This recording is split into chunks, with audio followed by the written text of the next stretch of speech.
আসসালামু আলাইকুম। আজকে আমি একটা নতুন স্টাইলের চিকেন উইংস নিয়ে আসছি। এটা অবশ্য থাইল্যান্ডীয় স্টাইল।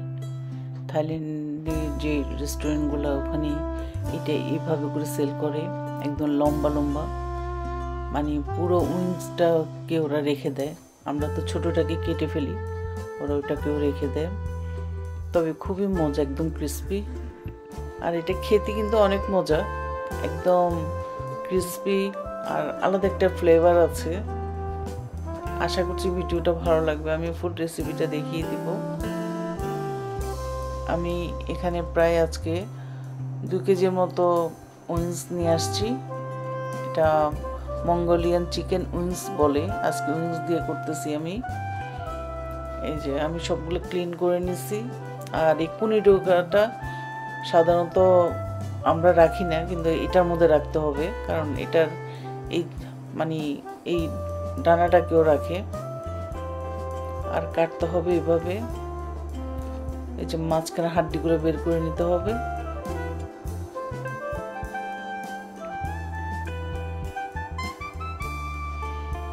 হাড্ডিটা বের করে এই যে প্রথমে বড়টা, তারপর আরো একটা বের করে নিতে হবে।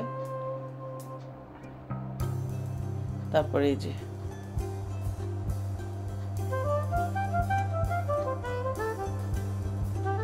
এভাবে করে আমি সবগুলো করে নিয়েছি। এখন আমি ম্যারিনেট করব।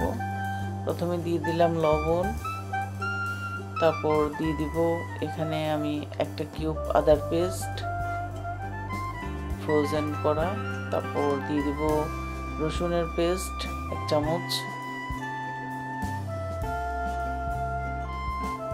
তারপর এখন দিয়ে দিব আমি এখানে জিরার গুঁড়ি, তারপর দিয়ে দিচ্ছি আমি লাল মরিচের গুঁড়া। লাল মরিচটা একটু বেশি দিব, আমি এখানে প্রায় 1.5 চামচের মতো লাল মরিচের গুঁড়া দিচ্ছি। তারপর দিয়ে দিব ব্ল্যাক পেপার 1/2 চামচ, ব্ল্যাক পেপার 1/2 চামচ দেওয়ার পর এখন আমি এগুলোকে ভালো করে মাখায় নিব। আর এটা মাখানোর মধ্যেই হলো মেইন, এমনভাবে মাখাতে হবে যেন প্রত্যেকটা মাংসের ভিতরে ভিতরে যেন স্পাইসগুলো ঢুকে।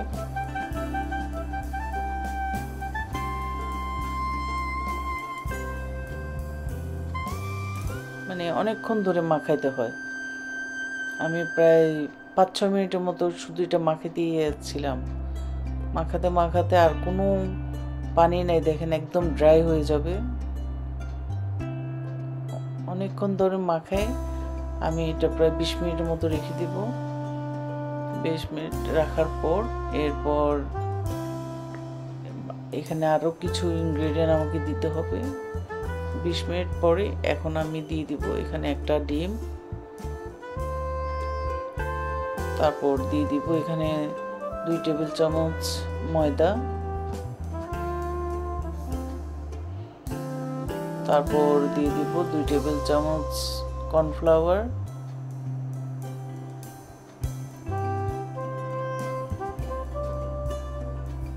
এখন আমি আবার ভালো করে এটা মাখাতে হবে।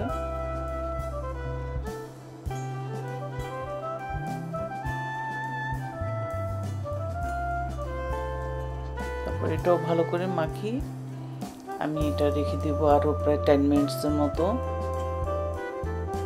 এর মধ্যে আমি পাশে একটা প্যানে তেল বসাই দিব। আমি 10 মিনিট পরে এগুলো ভেজে নেব।